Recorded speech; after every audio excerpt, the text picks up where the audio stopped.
আব্দুল্লাহ ইবনে মুবারক রহমতুল্লাহ আলাইহির আব্বা মুবারক উনি নিজের ফাঁদে নিজে ফেঁসে গেছিলেন। নদীতে পড়া আপেল খায়া ফেলছিলেন। খায়া চিন্তা উঠছে এটা কারো না কারো গাছের তো হবে, না জিজ্ঞেস করে খায়া ফেললাম। এতটুকুর জন্য যদি আল্লাহ কালকে ফাঁসায় দেয় তো কি করব? তো বাটা যেদিক থেকে আসতেছিল উজানের দিকে হাঁটতে শুরু করছে। যা দেখে ঠিকই আপেল গাছ একটা নদীর ভিতরে ঝুঁকা আছে। বাগানের মালিকরে খুঁজে বের করছে যে ভাই তোমার গাছের আপেলই হবে, নদীতে পড়ছিল খায়া ফেলছি, মাফ করে দাও। ওই বেটা ভাবছে মুরগা তো পাইছি, তোরে ছাড়ি তো ছাড়ি কি করে? বলছে এত তাড়াতাড়ি মাফ করা যাবে না, বাগানে মালিগিরি করতে পারলে মাফ করবো, নাহলে করবো না। বলছে ঠিক আছে করব, মাফ দরকার। দুনিয়ায় মালিগিরি সহ্য হবে, আখেরাতের আযাব সহ্য হবে না। একটু ভালো মতে বোঝেন। কিছুদিন পরে দেখে মালিক খুব চিন্তিত। একদিন সাহস করে জিজ্ঞাসা করছে, মালিক এত চিন্তিত কেন? যখনই দেখি এত বড় বাগানের মালিক, টাকা পয়সার তো অভাব দেখি না আপনার, আপনি এত চিন্তায় থাকেন কেন? তো বলছে বেটা তোর কাছে বইলা কি লাভ হবে? বলছে বইলা দেখেন না। বলছে আল্লাহ একটা মেয়ে দিছে, বয়স হয়ে গেছে, প্রস্তাব তো বহুত জায়গার থেকে আসে, রাজা বাদশার ঘরের থেকেও আসে, কিন্তু কোথায় যে বিয়ে দিব সিদ্ধান্ত করতে পারতেছি না। বলছে মালিক এটা তো সহজ, যদি খ্রিস্টানের তরিকায় বিয়ে দিতে চান তাহলে রূপ দেখা দিয়া দেন, আর যদি ইহুদিদের তরিকায় বিয়ে দিতে চান তাহলে মাল দেখা দিয়া দেন, আর যদি মুহাম্মদুর রাসূলুল্লাহ সাল্লাল্লাহু আলাইহি ওয়াসাল্লামের তরিকায় বিয়ে দিতে চান তো দিনদার দেখা দিয়া দেন। বলছে বেটা তোর চেয়ে দিনদার তো আর কাউকে দেখি না দুনিয়াতে, চল আমার বাড়িতে। বিয়ে দিয়া দিছেন, ওই ঘরে আব্দুল্লাহ রহমতুল্লাহ আলাইহি পয়দা হয়েছে। কিয়ামত পর্যন্ত এত বড় মুহাদ্দিসও আসবে না, আল্লাহওয়ালাও আসবে না। সমস্ত আল্লাহওয়ালারা আব্দুল্লাহ ইবনে মুবারকের পায়ের নিচে। বড় পীর বলেন, বড় পীরও ওনার পায়ের নিচে। এত বড় আল্লাহওয়ালা আসবে না। তো যেটা বুঝাইতেছিলাম, সুযোগ তো কাজে লাগাই নাই, সোহবতে যা শিখি নাই। ফার্সিতে একটা প্রবাদ বাক্য আছে, হাম সুনিমান ডাঙ্গরে নিস, আমার চেয়ে বড় কে? চিটাঙ্গের একটা প্রবাদ বাক্য আছে, চিটাঙ্গে আছে এখানে, আরত হারত নানারত, আরত হারত আর নানারত। যা আছে আমগো বাড়ি আর আমার নানার বাড়ি আর আমার শ্বশুর বাড়ি, আর কোথাও নেই। এই তিন জায়গায় আছে, আর কোথাও কিছু নাই। আমরাও তো শিখি নাই, ঠিক না? দেখবেন সেলসম্যানের সাথে যে হাসিগুলা দেয়, ওটি যদি বাড়িতে দিত স্বামীর লোকে তো কোনোদিন ঝগড়া হতো না। দেখবেন অনুষ্ঠানে যেভাবে সাজা যায়, এই সাজাটা যদি বাড়িতে স্বামীর সাথে সাজতো, স্বামীর জন্য সাজতো, স্বামীর কাছে সাজতো, তাহলে মনে হয় জীবনে ঝগড়া হতো না। সব সাজগোজ অন্যকে দেখানোর জন্য। স্বামীরে কি দেখাইবো? বড় বড় চোখ, আমাবস্যা রাতের মতো চেহারা, এটা স্বামীকে দেখাইব। আর অন্যে গেলে একবারে হাসি দিয়ে কথা বলবে। আমাদের উপরে রাগ হয়ে যান, রোগ দেখাইতেছি আর ক্রিটিসাইজ করতেছি না। এটা হলো এই জন্য যে সুযোগগুলা কাজে না লাগানোর জন্য, দুশ্মনকে না চিনার জন্য। আমি চিনি না, দুই একটা দেখে না, আরো অনেক দেখা যায়। অপরের সাথে যেই সুরে কথা বলে, ওই সুরে যদি মোবাইলে স্বামীর সাথে কথা বলতো, মনে হয় স্বামী ডেলি এসব পায়ে তেল মালিশ করত। অন্যের সাথে খুব সুন্দর নর্ম ভাষায়, খুব শালীনতার সাথে কথা বলে, আওয়াজ মোটা হইলেও চিকন বানায় বলে। কি রাগ হয়ে গেলেন? কিন্তু স্বামীর সাথে আওয়াজ চিকন হইলেও কর্কশ করে বলে।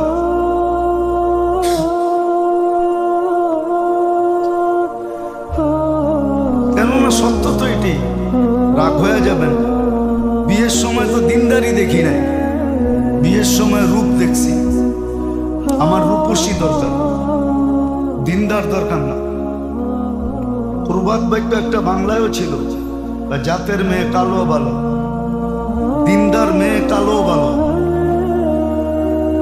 নদীর জল গোলাও ভালো। দিন দেখে তো করে নাই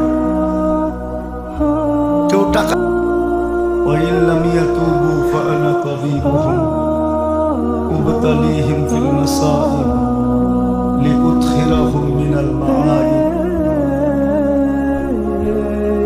সম্মানিত উপস্থিতি, কোরআন হাদিস থেকে যতটুকুই তেলাওয়াত করলাম, আশা রাখি একই সামনে রেখে কিছু কথা রাখবো। সাথে সাথে দোয়ার দরখাস্ত, আল্লাহ আমাদের সকলকে যেইভাবে শোনা ওইভাবে শোনার এবং সাথে সাথে আমল করার তৌফিক দান করুন।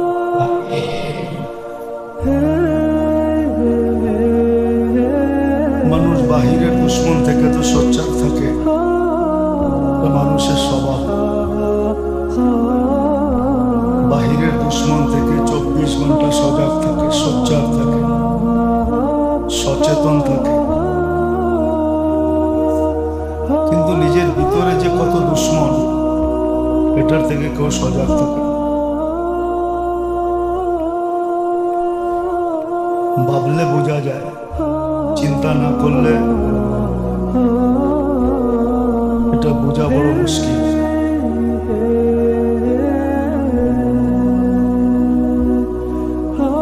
রোগ হইলে অনুভূতি আসে, ডাক্তারের কাছে যায়, খুঁজা বাহির করে কোন রোগ হইল। কিন্তু আখেরাতের লাইনে যে মানুষের ভিতরে মানুষের দুশ্মন আছে, এটা উপলব্ধি অনেক কম মানুষের হয়। ওদের হয় যারা সজাগ থাকে, সোচ্চার থাকে, সচেতন থাকে।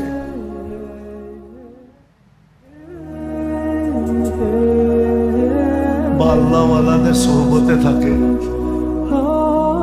তাদের ভিতরে এটা সজাগ হয়, তার ভিতরে অনুভূতি আসে। এছাড়া কারো ভিতরে অনুভূতি আসে। মানুষের বিবেকও কিন্তু মানুষের বিরাট বড় দুশ্মন। মানুষের বুদ্ধিও মানুষের দুশ্মন, মানুষের বিদ্যাও মানুষের দুশ্মন। বিবেকও মানুষকে বুঝায়, কখনো বুঝায় বয়স হয় নাই, কখনো বুঝায় এক একভাবে বুঝাইতে থাকে। ছলনার বা বুঝানোর পদ্ধতির অভাব নেই। যুবকদেরকে বুঝায় এখনো বয়স হয়নি, কাউকে বুঝায় আমরা কি কম জানি নাকি, কাউকে বুঝায় আমগো বিবেক বুদ্ধি কি কম নাকি। এই যে এই শব্দগুলা, এগুলো হলো দুশ্মনীর নিদর্শন, যে আমার মনেই আমার সাথে দুশ্মনী করতেছে। আমার মনেই, আমার বিবেকই আমাকে ধোঁকা দিতেছে, আমার বুদ্ধি আমাকে ভুল পথে পরিচালিত করতেছে, আমার বিদ্যাই আমাকে উল্টা পথ দেখাইতেছে। কিন্তু এটা কেউ মানতে রাজি না। যে সত্য,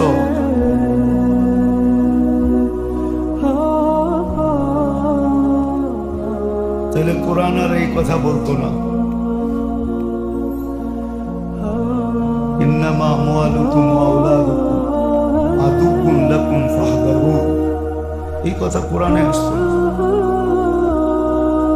যে তুমিও তোমার দুশমন, তোমার মালও তোমার দুশমন, তোমার সন্তানও তোমার দুশমন।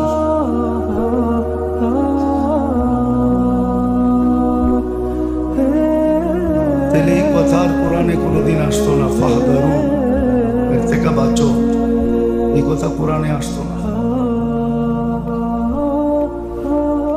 বোঝা গেল দুনিয়ার দিক দিয়ে দুশ্মনের ব্যাপারে তো আমরা বড় সোচ্চার, কিন্তু নিজের ভিতরে যে কত দুশ্মন পালতেছি এই ব্যাপারে আমরা কেউ সজাগ না।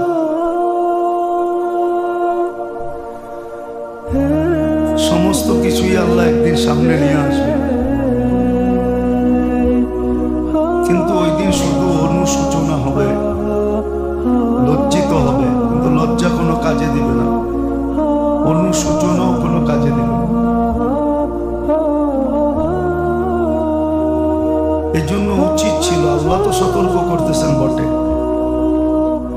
এই জন্য উচিত ছিল, যেটা সবার ব্যাপারে উচিত ছিল, আর হুকুমও এটাও ছিল, বাহিরের শত্রু মানুষের ক্ষতি খুব কমই করে, সে তো উৎপাইতা থাকে, সুযোগ পাইলে করে, না পাইলে করতে পারে না, জীবন কাটা যায়, সুযোগ হাতে আসে না, ক্ষতিও করতে পারে না। কিন্তু ভিতরের দুশ্মন 24 ঘন্টা ক্ষতি করতে থাকে। একটু আগেই বললাম, বিবেক উল্টা পথে বুঝাইতে থাকে, বুদ্ধি উল্টা দিকে রাস্তা দেখাইতে থাকে, বিদ্যা উল্টা কথা বুঝাইতে থাকে, আর মানুষ ভাবে এটাই ঠিক। এই জন্য প্রবাদ বাক্য বানায় আনিছে, নিজের বুঝি বড় বুঝ, নিজে যা বোঝে এটাই ঠিক। হ্যাঁ, এটা দুনিয়ার ব্যাপারে হইতে পারে, কিন্তু আখেরাতের ব্যাপারে না। আখেরাতের ব্যাপারে তো সজাগ থাকা চাই, কারণ আল্লাহ আল্লাহ রসুল যদি এটাকে দুশ্মন হিসাবে চিহ্নিত না করতেন, তাহলে আমাদেরও করার প্রয়োজন ছিল। আল্লাহ চিহ্নিত করছেন যে তোমার ভিতরেই কিন্তু তোমার দুশ্মন বসে আছে, হাজারো সুযোগ আসবে কিন্তু তোমাকে কাজে লাগাইতে দেবে না। এরকম আমাদের জীবনে ডেইলি সুযোগ আসে, দিনে আসে, রাত্রে আসে, সকালে আসে, দুপুরে আসে, বিকালে আসে, সন্ধ্যায় আসে, 24 ঘন্টা কিন্তু সুযোগ আসতেই থাকে। কিন্তু মন আমাদেরকে এই সুযোগগুলা কাজে লাগাইতে দিতে চায় না, বিবেক দিতে চায় না, বুদ্ধি দিতে চায় না, বিদ্যা দিতে চায় না। সুযোগ আল্লাহ কম দিতেছেন এরকম না, সুযোগ অডেল দিতেছেন। প্রত্যেকটা মুহূর্তকে সুযোগ হিসাবে আল্লাহ নির্ধারণ করছেন। জীবনের মোড় ঘুরাইতে চাইলে প্রত্যেকটা মুহূর্তেই কিন্তু সুযোগ, জীবনের মোড় ঘুরানো যায়। কিন্তু হ্যাঁ, সুযোগগুলা চিনতে তো হবে, সুযোগগুলা জানতে তো হবে। আগেও বলছিলাম, এখনো বলতেছি, নিজামুল আওকাত তো থাকতে হবে, যে কোন সময়টা কোন কাজে লাগাবো। হ্যাঁ, ঘুমও মানুষের ইবাদত হয়, নাহলে হাদিসে কেন আসতো হিসাব করে ফজর পর্যন্ত ঘুমাইলে, ফজরের নামাজ বাজামাত করলে সারা রাত্র ইবাদতের সওয়াব হয়। ঘুমও কিন্তু ইবাদত, ঘুম যে আবাদত না এরকম না, ঘুমও আবাদত। তাহলে আল্লাহ ঘুমের সময় কলম উঠায় রাখতেন না, বন্দার বিরুদ্ধে নিতেন না। বন্দার বিরুদ্ধে কলম যায় না, ঘুমায় গেলে বন্দার বিরুদ্ধে কলম যায় না। কলম চেষ্টা করে পক্ষে যেতে। সে ঘুমানোর আগে এমন কিছু করলো কিনা যেটা দ্বারা কলম পক্ষে যেতে পারে। কলম উঠানো থাকে, বিরুদ্ধে যায় না। তো যেটা বুঝাইতেছিলাম, মানুষ বাহিরের দুশ্মনের ব্যাপারে তো সজাগ থাকে, কিন্তু ভিতরে যে দুশ্মন, মন সবচেয়ে বড় দুশ্মন। ইন্নান নাফসা লাআম্মারাতুন বিসসূ। মন এত বড় দুশ্মন যে সারাক্ষণ দুশ্মনী করতে থাকে, একটা মুহূর্ত বাদ দেয় না সে দুশ্মনী না করে। মনের সাথে সাথে বিবেকও দুশ্মন, বুদ্ধিও দুশ্মন। যেই বিদ্যায় আমরা বিদ্বান, যদি সঠিকভাবে পরিচালিত না হয় তাহলে এটাও দুশ্মন। আর সঠিকভাবে যদি পরিচালিত হয় তাইলে তো সঠিকভাবে যদি পরিচালিত হয় তো বিদ্যা মানুষকে সঠিক রাস্তা দেখাবে। আর সঠিকভাবে যদি পরিচালিত না হয় তো জাহান্নামের দরজা পর্যন্ত পৌঁছে ছেড়ে দিবে। আজকে দেখা যায় সাধারণ মানুষের থেকে শিক্ষিত মানুষগুলা ধোঁকা বেশি খায়। সাধারণ মানুষ এত ধোঁকা খায় না, শিক্ষিত মানুষগুলা তত ধোঁকা খায়। যে যত বেশি চালাক সে তত বেশি ধোঁকা খায়। যে চালাক কম সে ধোঁকা কম খায়, চালাকি তাকে ধোঁকা দিতে থাকে। সুযোগ যদিও আল্লাহ দিতেছেন, একটু আগেই বললাম, সুযোগ আল্লাহ দিতেছেন, একের পর এক সুযোগ দিতেছেন। হ্যাঁ, এটাই আল্লাহর অঙ্গীকার, কণ্ঠনালীতে রু আসার পূর্ব মুহূর্ত পর্যন্ত তোমাকে আমি বঞ্চিত করব না। এই জন্যই কোরআনে বলছেন, লা তাকনাতু মির রাহমাতিল্লাহ, আমার রহমত থেকে বঞ্চিত হলো না, আমিও তোমাকে বঞ্চিত করব না। কণ্ঠনালীতে রু আসার পূর্ব মুহূর্ত পর্যন্ত আল্লাহ বঞ্চিত করবেন না। আল্লাহ সুযোগ দিতে থাকবেন। কিন্তু দেখার বিষয় হলো কে কাজে লাগাইল, কতটুকু কাজে লাগাইল, আর সহি পদ্ধতিতে, সঠিক পদ্ধতিতে কতটুকু লাগাইল। একটা কথা চিন্তার বিষয়, দুনিয়ার আত্মপাত্য সব বুঝি, সব মোর চিনি, চিকন মোটা সব বুঝি। আমাদের সমাজে কেউ নাই যে দুনিয়া বোঝে না, এক সে এক বোঝে। ইদানিং দেখলে তো দেখা যায় যে অল্প বয়সের ছেলেরা যা বোঝে, ওকে যে জন্ম দিছে ধর্মদাতা বাপও এতটুকু বোঝে না। জন্মদাতা বাবা এতটুকু বোঝে না।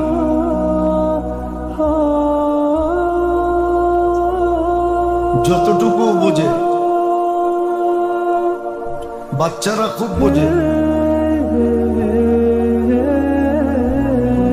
দেখবেন নতুন টেকনোলজি, মোবাইল যতটুকু বাচ্চারা চালাইতে জানে, বুড়ারাও এতটুকু চালাইতে জানে। নারী নক্ষত্র বোঝে।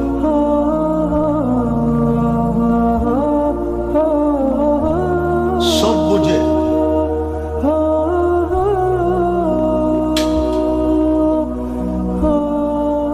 নারী নক্ষত্র সব বোঝে। ধ্যান দিয়া শুনতে হবে, এদিক ওদিক দেখলে হবে না।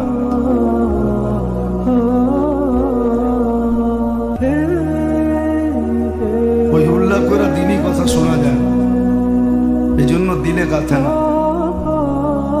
জীবনে রং আসে না, রাগ হয় না। আবার যদি কেউ ভাবেন যে এটা করে খাইতে হবে, এটা করে খাইতে হবে না, খাওয়ার বহুত রাস্তা আল্লাহ রাখছে, যে বানাইছে ও খাওয়ার রাস্তাও দিয়ে দিছে, কেমনে খাবে কেমনে পারবে। এটা ভাইবেন না যে ইমামতি করে খাইতে হবে, যে জন্ম দিছে ও খাওয়ার রাস্তাও দিয়ে দিছে। হাজারো কাম করে খাওয়ান যায় দুনিয়াতে, এটা তো হুজুর গো এহসান যে হুজুররা মসজিদের ভিতরে এসে জুমা পড়ায়, নামাজ পড়ায়, মাদ্রাসা খুলে আপনাদের বাচ্চাদেরকে পড়ায়, এহসান।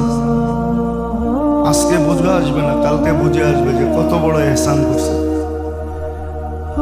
নইলে ওরাও আপনার মতো মুদি দোকান চুপ করে খেতে পারতো, অটো চালায় খেতে পারতো, শাকসবজি বেচা খেতে পারতো, আর না হইলে কুলিগিরি করতো। অসুবিধা কি? কুলিগিরি করা কি ইজ্জত চায়?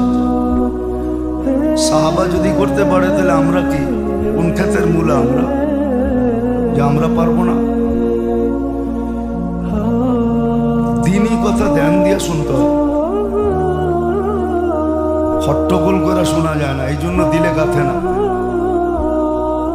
নাহলে দিনই কথা তীরের চেয়ে বেশি ক্ষমতা রাখে।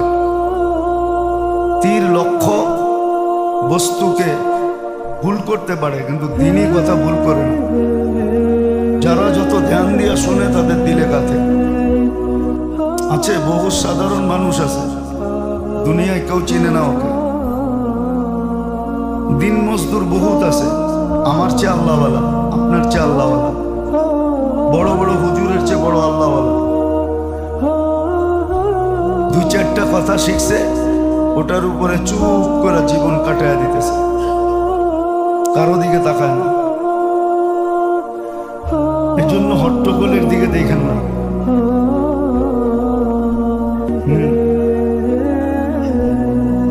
দুনিয়া হয় এরকম।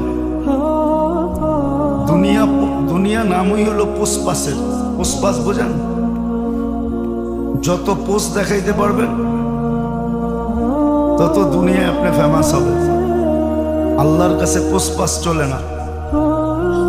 আল্লাহর কাছে যে যত নত হবে, নিচু হবে, তত বেশি দামি হবে। আল্লাহ পোষপাস পছন্দ করে না। আল্লাহর চেয়ে বড় পোষপাস আল্লাহ কে আছে?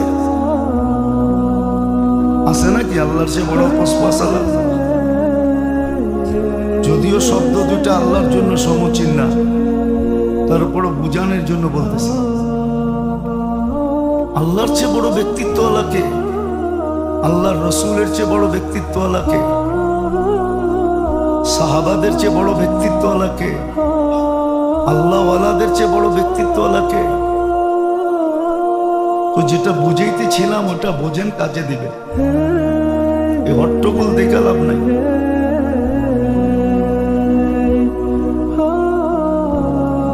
তো যেটা বুঝাইতেছিলাম মেরে দোস্ত, আমরা বাহিরের দুশ্মন থেকে তো সজাগ, কিন্তু নিজের ভিতরের দুশ্মন থেকে সজাগ না। আমার ভিতরে যে আমার দুশ্মন আছে এটা আমি অনুভব করি না। আর এটা এই জন্যই যে সোহবত নেই। যাদের সোহবতে গেলে, যাদের পাশে থাকলে, যাদের সঙ্গে থাকলে, যাদের সাথে ঘোরাফেরা করলে, সময় কাটাইলে, সময় দিলে, এগুলো আস্তে আস্তে উদ্ভাসিত হবে। আপনি আর আমিও বুঝি না এই জন্য যে অথই তলদেশে আছে। অনেক সময় হয় অথই তলদেশে থাকে, এই জন্য বোঝা যায় না। মন যে দুশ্মন, এটা অথই তলদেশে থেকে আছে। এটা অথই তলদেশ থেকে আমাকে কন্ট্রোল করতেছে। বিবেক দুশ্মন, বুদ্ধি দুশ্মন, অথই তলদেশে থেকে। এক দৃষ্টিতে দেখলে সবই দুশ্মন, আখেরাতের লাইনে সবই দুশ্মন। দেখবেন সেলসম্যানের সাথে যে হাসিগুলা দেয় ওটি যদি বাড়িতে দিত স্বামীর লোকে তো কোনোদিন ঝগড়া হতো না। দেখবেন অনুষ্ঠানে যেভাবে সাজা যায়, এই সাজাটা যদি বাড়িতে স্বামীর সাথে সাজতো, স্বামীর জন্য সাজতো, স্বামীর কাছে সাজতো, তাহলে মনে হয় জীবনে ঝগড়া হতো না। সব সাজগোজ অন্যকে দেখানোর জন্য। স্বামীরে কি দেখাইবো? বড় বড় চোখ, অমাবস্যা রাতের মতো চেহারা, এটা স্বামীকে দেখাইব। আর অন্য গেলে একবারে হাসি দিয়ে কথা বলবো। আমাদের উপরে রাগ হয়ে যান, রোগ দেখাইতেছি আর কি, ক্রিটিসাইজ করতেছি। এটা হলো এই জন্য যে সুযোগগুলা কাজে না লাগানোর জন্য, দুশ্মনকে না চিনার জন্য। আমি চিনি না, এত দুই একটা দেখে না, আরো অনেক দেখা যায়। অপরের সাথে যেই সুরে কথা বলে, ওই সুরে যদি মোবাইলে স্বামীর সাথে কথা বলতো, মনে হয় স্বামী ডেলি এসব পায়ে তেল মালিশ করত। অন্যের সাথে খুব সুন্দর নর্ম ভাষায়, খুব শালীনতার সাথে কথা বলে, আওয়াজ মোটা হইলেও চিকন বানায় বলে। কি রাগ হয়ে গেলেন? কিন্তু স্বামীর সাথে আওয়াজ চিকন হইলেও কর্কশ করে বলে।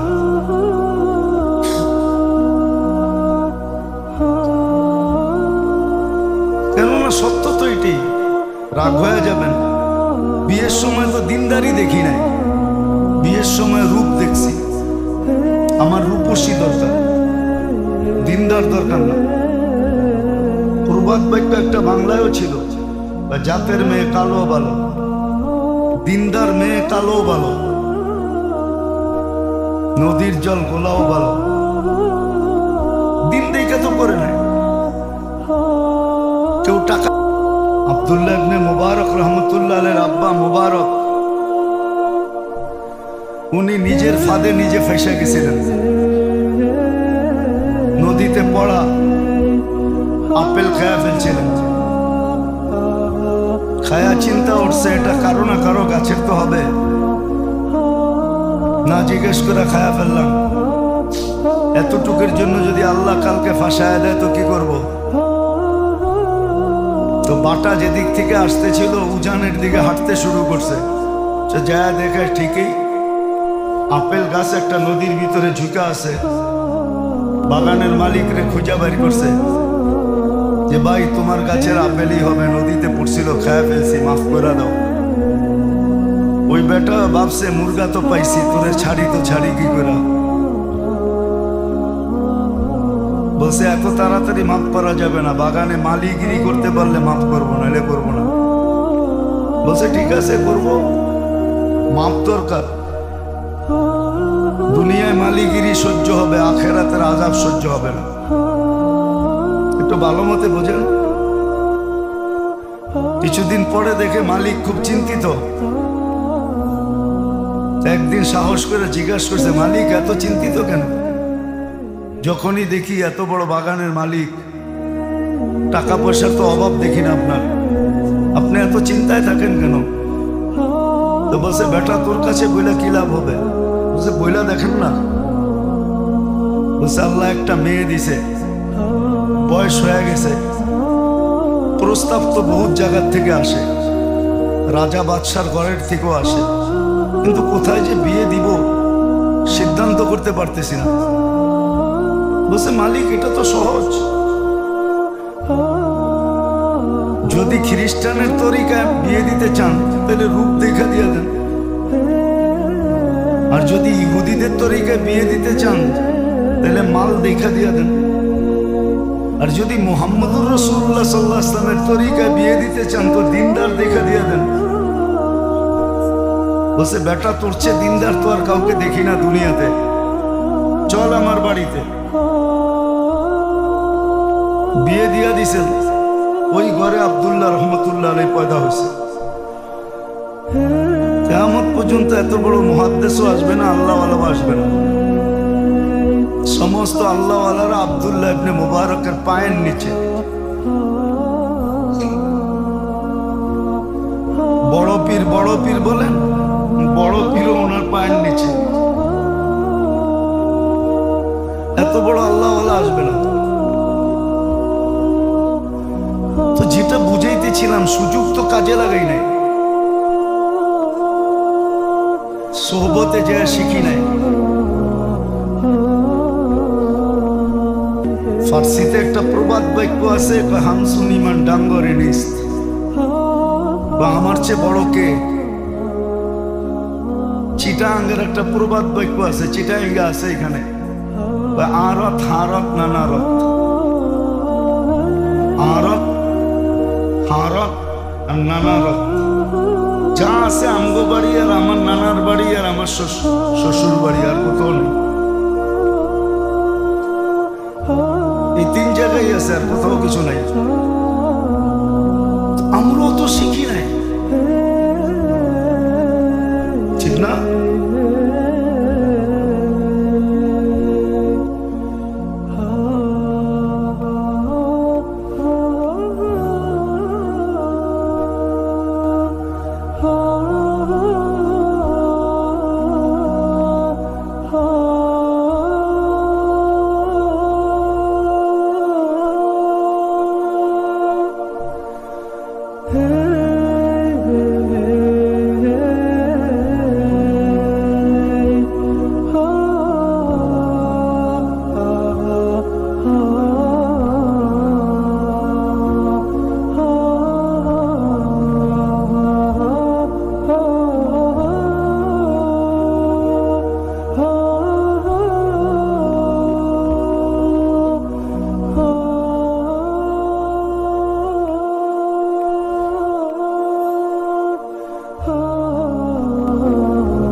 Hey